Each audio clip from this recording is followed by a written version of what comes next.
Слей мамаас за бүрээс бичлэг хийж амжтгүй.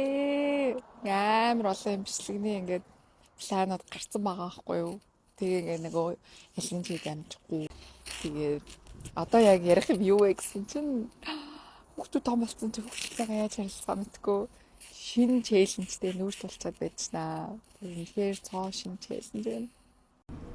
Тэгээ тараа одоо манай гуравч нэг нь 11 настай, 8 настай, 6 настай байгаа байхгүй юу?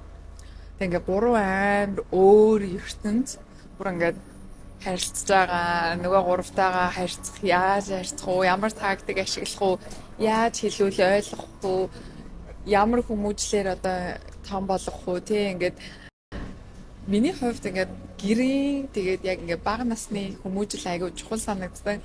Тухайн хувь хүн ямар хүн болох нь яг ингээд гэрийн хүмүүжлээс шууд харагддаг. Тийм болохоор ингээд гурав хүүхдээ ингээд хүмүүжүүлэх тактик, ухаан бүр ингээд үнэхээр level up болох хэрэгтэй.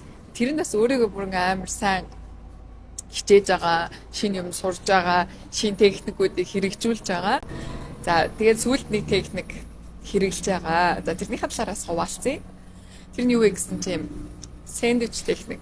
Тэр сэндвич техник бол нөгөө ер нь бол ингээ харилцааны нэг юм тактик, техник байгаад байгаа.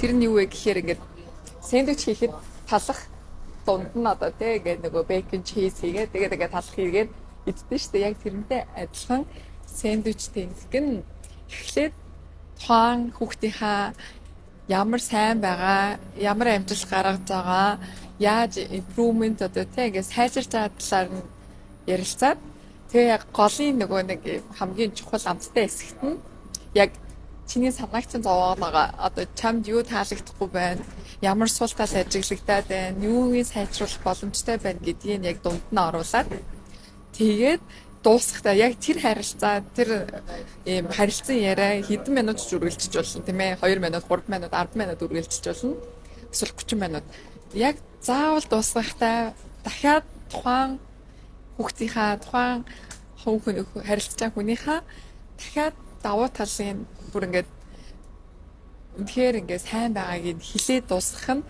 өөрөө ийм сэндвич техникийн арга байгаа байхгүй юу. За тэгэхээр би амар гоё юм жишээнүүд хуваалцъя. Одоо ингээд яг ингээд 3 хүүхдтэйгээ сэндвичний техникээр харилцаад ирсэн чинь ингээд амар өөр үр дүнгууд гарч байгаа байхгүй юу?